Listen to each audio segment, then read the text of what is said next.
Bismillahirrahmanirrahim. Assalamualaikum warahmatullahi wabarakatuh.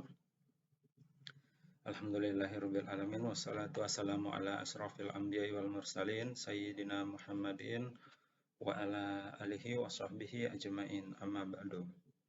Ya alhamdulillahirabbil alamin ya pada pagi hari ini kita dapat melanjutkan perkuliahan kita ya pada mata kuliah kewirausahaan. Pada hari ini pokok bahasannya kita melanjutkan pada pertemuan kemarin ya mengenai pentingnya wirausaha untuk pertumbuhan ekonomi bangsa ya. Jadi pada pertemuan sebelumnya kita sudah membahas mengenai pengertian dan konsep dasar dari kewirausahaan, kemudian wira swasta ya, perbedaannya itu seperti apa, kemudian ada karakternya ya. Jadi sebelum kita masuk mengenai pembahasan kita hari ini mengenai bagaimana pentingnya wirausaha untuk pertumbuhan ekonomi bangsa ya, bangsa Indonesia. Sebelumnya kita kilas balik dulu materinya pada pertemuan yang lalu. Ya, jadi pada pertemuan yang lalu kita telah membahas mengenai pengertian dari wira swasta, wira usaha, dan kewirausahaan. Ya, jadi kalau wira swasta itu adalah istilah yang digunakan untuk menyebut seseorang ya yang mempunyai usaha sendiri yang dikerjakan secara individu, yaitu pengertiannya. Pada pertemuan pekan lalu kan kita sudah membahas pengertian dari asal katanya ya, ada wira dan swasta. Ya, jadi wira swasta ini biasanya mengacu pada jenis usaha independen dan dilakukan dalam ruang lingkup yang lebih kecil ya. Jadi kapasitasnya itu lebih kecil ya. Kemudian jenis usaha ini banyak mengembangkan dari usaha yang sudah ada. Jadi contohnya misalnya jasa laundry, jasa cuci motor, mobil ya, kemudian menjual produk makanan, menjual pakaian wanita dan pria. Ya, sementara bedanya dengan wirausaha ya, sama-sama usaha yang dikerjakan secara mandiri ya. Namun wirausaha itu digunakan untuk menyebut seseorang yang memulai perusahaan atau bisnisnya sendiri. Ya, dimulai dari mencari keuntungan, dilanjutkan dengan menjalankan minatnya atau bisa kedua-duanya. Ya, jadi wirausaha dan wira swasta itu sama-sama kegiatan yang dilakukan secara mandiri ya. Namun wirausaha dalam prosesnya itu ada rencana untuk dibesarkan, di scale up dengan lebih lanjut ya untuk dibesarkan. Ya, di sini apabila wira swasta ke usaha sampingan individu, maka kalau wira usaha itu merupakan jenis bisnis yang dikelola purna waktu ya, penuh waktu dalam membuat sebuah produk atau inovasi baru. Ya. Dan menurut para ahli wirausaha itu adalah orang yang pandai dalam menemukan peluang bisnis dan memiliki ciri kreatif. Ya, itu bedanya. Jadi kegiatan yang dia lakukan, usaha yang dia lakukan itu diusahakan untuk memiliki perbedaan dengan usaha yang lainnya. Ya, beda dengan wira swasta ya. Nah, nanti pada slide selanjutnya kita lihat. Kemudian wirausaha sering mengambil resiko ya, menciptakan atau menemukan peluang baru yang muncul. Jadi untuk mencoba hal-hal baru itu kan memang butuh keberanian begitu ya. Ini nanti bisa adik-adik baca. Kemudian contoh kegiatan wirausaha itu yaitu pembuatan souvenir ya, pembuatan souvenir. Pembuatan souvenir itu kita memiliki upaya atau usaha untuk membuat sekreatif mungkin ya, untuk membuat yang berbeda dengan yang sudah ada. Kemudian usaha pembuatan es krim ya, misalnya pembuatan es krim ini misalnya mencari rasa yang belum ada, misalnya kan banyak sekarang es krim yang dijual dengan rasa yang tidak ada pada pesaingnya, yaitu itu tempat mengapa dia masuk dalam kegiatan wirausaha. Kemudian usaha catering, ya catering itu bisa spesifikasinya itu difokuskan ke catering acara pernikahan, misalnya acara untuk olahragawan, ya atau catering orang vegetarian, pemakan sayur begitu ya. Jadi nilai nilai kreatifnya atau usaha yang dilakukan untuk membuat perbedaan dengan produk yang sudah ada itu ada ya, jadi usaha yang ini. Kemudian contohnya pembenihan ikan hias atau breeder. Nah, ini kita memiliki kebebasan untuk melakukan suatu inovasi ya, inovasi sehingga akan berbeda dengan produk yang ditawarkan oleh orang lain. Nah, contohnya dari kegiatan wirausaha ini ya, jadi ada chip tempe yang diberikan berbagai macam rasa dan tekstur, itu membuat dia tidak seperti tempe pada umumnya. Kemudian ini ada contohnya Zanana, ini sama dengan keripik tempe yang tadi, dia keripik pisang, tapi diberikan berbagai macam rasa, tekstur, ya dari kemasan pun dia berbeda ini pada umumnya. Jadi ini ada cara memakannya itu pun, cara memakan keripik ini ditulis yang pertama itu membaca Bismillahirrahmanirrahim, kemudian diambil dengan kedua tangan, baru dimasukkan ke mulut. Jadi ini merupakan contoh-contoh produk kegiatan wirausaha, ya, di mana produknya itu memiliki perbedaan ya, different atau perbedaan dengan produk yang sudah ada di pasaran. Itu tempat perbedaannya antara kegiatan wira swasta dan wirausaha. Contoh lainnya ini maici, keripik singkong pedas ya. Ini zaman saya kuliah dulu, mulai tenarnya keripik singkong yang memiliki bermacam level kepedasan, ya, macam level kepedasan. Jadi produknya ini diversifikasinya itu dia berbagai macam. Dulu awalnya memang hanya menjual produk keripik tempe, namun setelah sukses besar memiliki sistem penjualan, itu diversifikasi produknya itu bertambah ya, ditambah untuk jenis-jenis produknya. Iya, contoh kegiatan wirausaha yang lain. Nah, ini contoh kegiatan. Ini adik-adik pasti sudah tahu ya. Ini Pak Menteri Pendidikan dan Kebudayaan ya, Pak Karim Nadiem Makarim ya, dengan perusahaan yang dia start itu Gojek. Ini kan sebenarnya itu adalah ojek yang dihubungkan dengan sistem atau aplikasi teknologi informasi.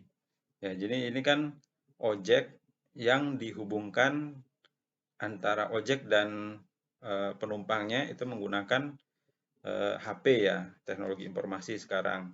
Ya, ini merupakan contoh kegiatan wirausaha, namun ini kegiatannya sudah besar ya, skalanya sudah besar.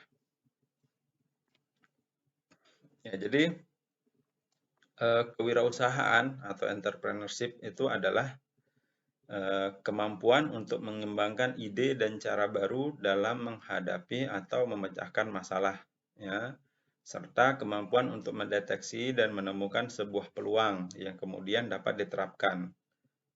Jadi memang awalnya perusahaan-perusahaan besar itu kan seperti Amazon, ya adik-adik tahu itu Amazon, toko online seperti Tokopedia dan Shopee di Indonesia itu awalnya idenya itu pendirinya menjual buku secara online. Namun lama-kelamaan dari kecil kemudian tambah konsumen pelanggannya itu tambah banyak, jadi skala perusahaannya itu bisa diperluas. Jadi kewirausahaan itu secara singkat dapat diartikan sebagai suatu tindakan, ya, sikap ataupun kemampuan untuk menciptakan sesuatu yang baru dan unik, ya, dan dapat bermanfaat bagi orang lain atau dirinya sendiri.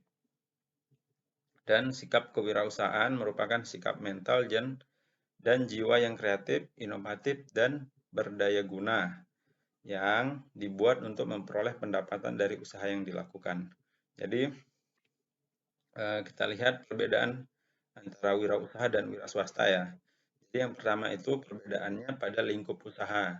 Jadi kalau wira usaha itu ya menekuni ruang lingkup usahanya itu banyak biasanya. Banyak dan rencana untuk diperbesarnya itu ada ya. Berbeda dengan wira swasta ya. Jadi wira swastawan itu biasanya fokus pada satu lingkup usaha saja. Kemudian karakteristik dan mindset usahanya. Jadi kalau pada wirausaha itu memiliki karakteristik dan mindset yang kreatif ya. Jadi memang harus berbeda produknya dari yang sudah ada gitu dan inovatif untuk untuk menciptakan ide dan gagasan yang unik. Ya, sementara kalau wira swasta itu mengikuti alur konsep yang sudah ada, misalnya kayak usaha laundry itu kan, kemudian cuci mobil, motor, kemudian rumah makan atau jualan bakso. Nah, jadi itu perbedaannya dan visi ke depan. Nah, ini yang membedakan. Jadi kalau pada kegiatan wirausaha ya entrepreneurship itu sebenarnya ada visi ke depan ya, visi ke depan bahwa usaha itu akan dibawa sampai mana ya, diperbesar atau diluaskan cakupannya begitu kan. Jadi beda dengan wira swasta. Jadi wira swasta itu biasanya karena biasanya wira swasta itu juga kegiatannya sampingan ya, sampingan. Ya, jadi itu ya kilas balik materi mengenai pengertian dari wira usaha dan wira swasta, perbedaannya dan entrepreneurship. Jadi entrepreneurship itu sikap ya adik-adik ya.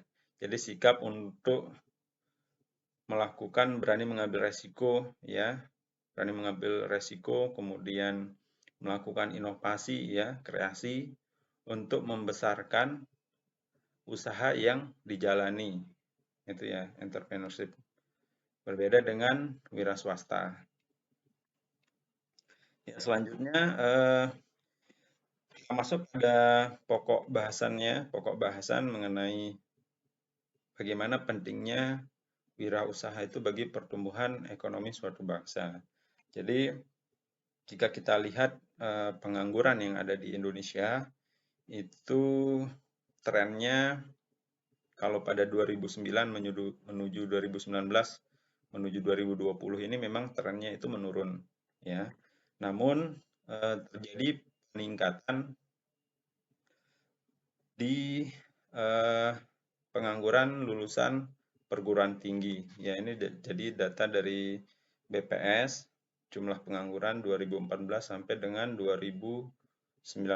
Ini dalam juta jiwa ya. Jadi terjadi penurunan pada awalnya 2014 itu 7,24 juta ya, pada 2019 sekarang itu menjadi 7 juta. Kemudian ini sebaran pengangguran di beberapa provinsi yang ada di Indonesia ya. Jadi tiap provinsi itu memiliki tingkat pengangguran yang berbeda. Kita lihat di Bali itu 0,8% ya dari total penduduknya. Kemudian Aceh itu 6,5%, Kalimantan Timur 6,9%, Maluku 7,3%, Banten 7,7%. Yang tertinggi itu adalah Jawa Barat ya, Jawa Barat karena memang penduduknya di sana lebih banyak daripada provinsi yang lain. Kemudian jika kita lihat jumlah pengangguran di Indonesia ya, ini ada infografiknya. Jadi yang bukan angkatan kerja itu 61 juta, kemudian yang angkatan kerja 137 juta. Ya, ini angkatan kerja. Ini untuk singkatan-singkatannya ini adik-adik dapat lihat di link di BPS ya, link BPS. Jadi pengangguran yang ada di Indonesia ya berdasarkan pendidikannya itu totalnya 6,8 juta. 6,88 juta ya. itu tersebar dari SD sampai dengan sarjana. Ya, kita lihat ya ini dia ya infografiknya jumlah pengangguran berdasarkan lulusan di pendidikan tinggi ya. Jadi kalau di lulusan pendidikan tinggi itu terjadi kenaikan ya antara awalnya 5% itu naik menjadi 6,2%. Ya, ini jadi data dari Badan Pusat Statistik. Nah, ini permasalahan yang eh, cukup mengkhawatirkan ya sebenarnya adik-adik ya. Mengapa? Karena sarjana itu kan seharusnya memiliki tingkat pendidikan ya, tingkat pendidikan dan kematangan cara berpikir seharusnya. Jadi yang tidak seharusnya mengalami pengangguran karena dengan berbagai pendidikan yang telah ditempuh begitu ya, seharusnya para pendidikan lulusan sarjana ini memiliki pola pikir yang lebih luas daripada pendidikan yang ada di bawahnya. Jadi di sini juga dirangkum ya pada infografik ini sebab lulusan diploma dan S1 itu menganggur. Ya, ada beberapa ini berdasarkan hasil data dari BPS ya. Yang pertama itu keterampilan tidak sesuai dengan kebutuhan. Ya, keterampilan yang dimiliki, kemudian ekspektasi penghasilan dan status yang lebih tinggi. Jadi karena dia merasa lulusan sarjana, yang lulusan sarjana S1, jadi untuk bekerja yang lebih rendah atau di pandangan masyarakat misalnya untuk berjualan misalnya begitu kan. Jadi dia merasa gengsi gitu dalam dirinya, dalam diri si lulusan tadi berpikir masa saya lulusan S1 begitu kan hanya berjualan. Nah, itu jadi dia gengsi akhirnya memilih untuk menunggu lowongan pekerjaan. Sementara sekarang lowongan pekerjaan itu tidak sebanding dengan lulusan yang ada ya. Ini pada permasalahan yang ketiga ini ya, sebab lulusan diploma dan S1 menganggur itu jadi lapangan kerja itu memang terbatas adik-adik ya. Jadi memang yang ada di perusahaan dan pemerintahan atau perusahaan swasta, BUMN misalnya, atau di pemerintahan itu terbatas jumlahnya, tidak dapat menampung semua usia kerja. Jadi memang diharapkan suatu solusi yang di sanalah arah pokok bahasan kita pentingnya kegiatan wirausaha yaitu membuat usaha secara mandiri yang rencananya ke depan itu akan dibesarkan skalanya begitu ya. Jadi dapat menyerap atau menampung jumlah tenaga kerja yang lebih banyak. Untuk infografik pada slide-slide sebelumnya itu nanti adik-adik bisa cermati ya, cermati lebih detail begitu ya. Nanti file file PPT-nya kan biasanya saya share dalam bentuk PDF. Ya ini istilah penduduk yang bukan angkatan kerja nanti adik-adik bisa lihat ya. Jadi ini jumlah pengangguran di NTB itu memang cenderung menurun ya adik-adik ya. Dari 2000 ini data 2012 sampai 2019. Namun yang cukup mengganggu sebenarnya ini pada lulusan diploma dan universitas ya cukup tinggi begitu.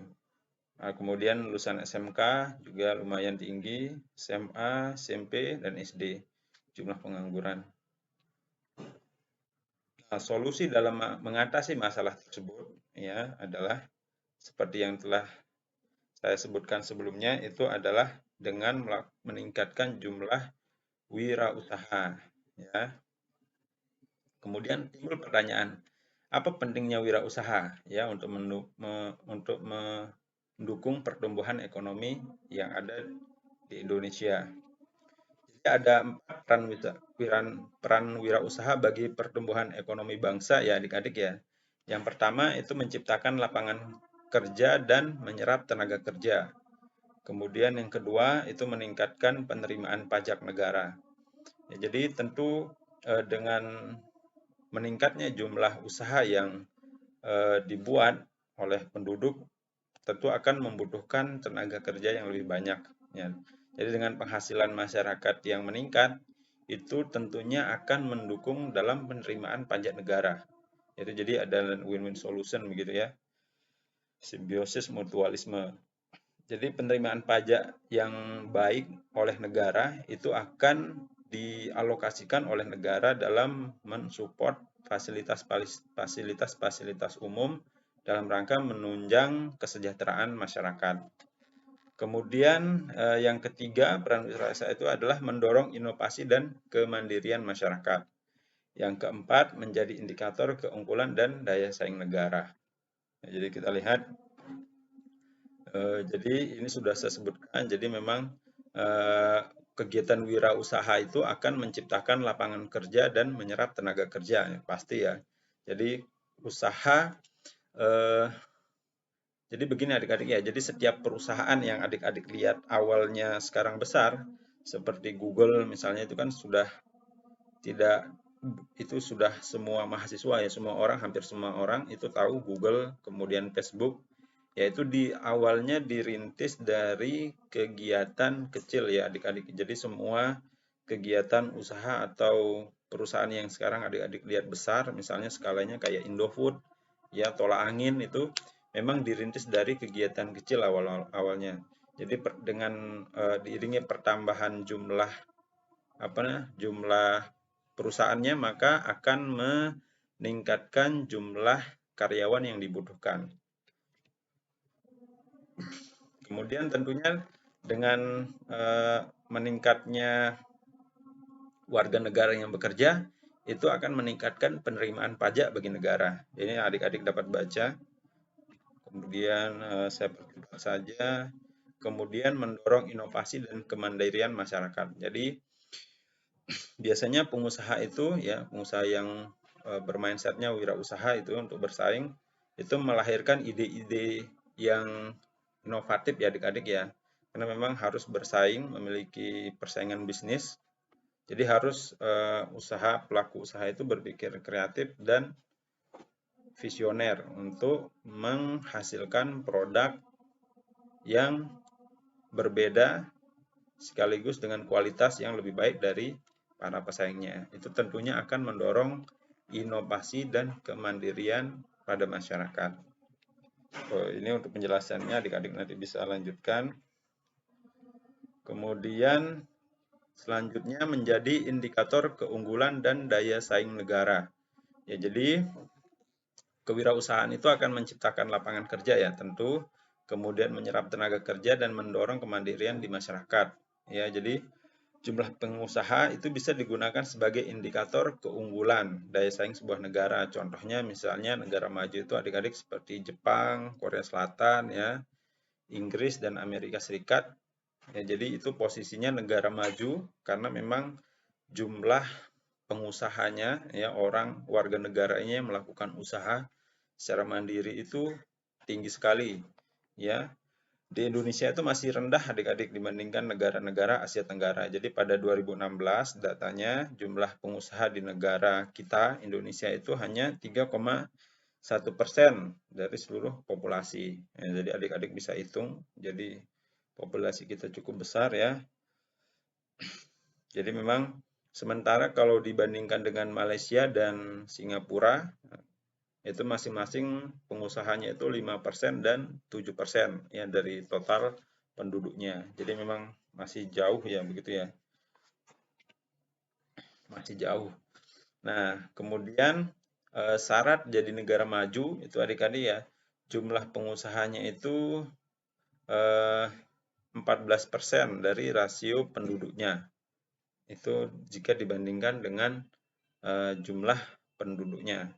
Jadi memang kita masih jauh, kita masih 3, sekian persen.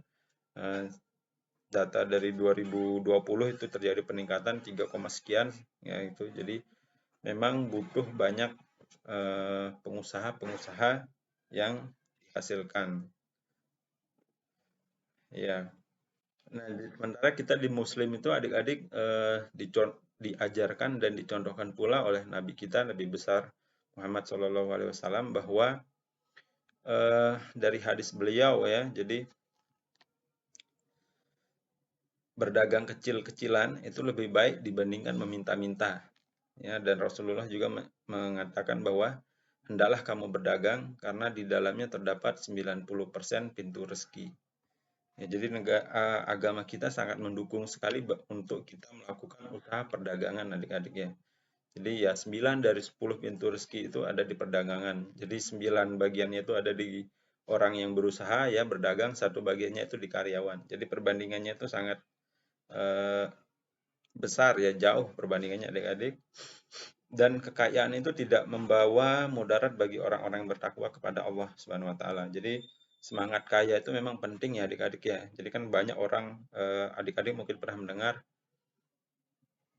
memang orang kaya itu dihisapnya itu lebih lama, tapi dia bermanfaatnya itu besar juga kepada masyarakat ya jika dia bertakwa.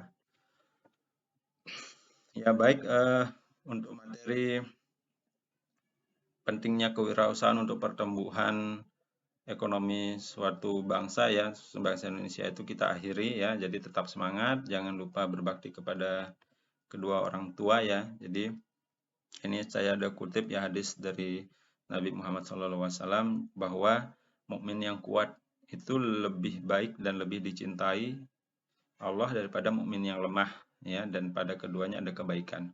Jadi memang kita harus berusaha adik-adik ya, kita tidak tahu rezeki kita karena memang rezeki ya, kehidupan, jodoh itu Allah sudah tentukan. Jadi yang dapat kita lakukan itu hanya berusaha ya, berikhtiar. Siapa tahu ada di antara adik-adik itu yang memang takdirnya itu sebagai pengusaha sukses ya, walaupun menempuh pendidikan ya dalam bidang biologi.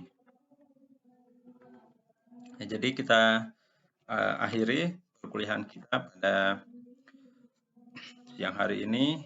Kita akan lanjutkan pertemuan pada pekan selanjutnya. Saya akhiri, wabillahi taufiq wal hidayah. Wassalamualaikum warahmatullahi wabarakatuh.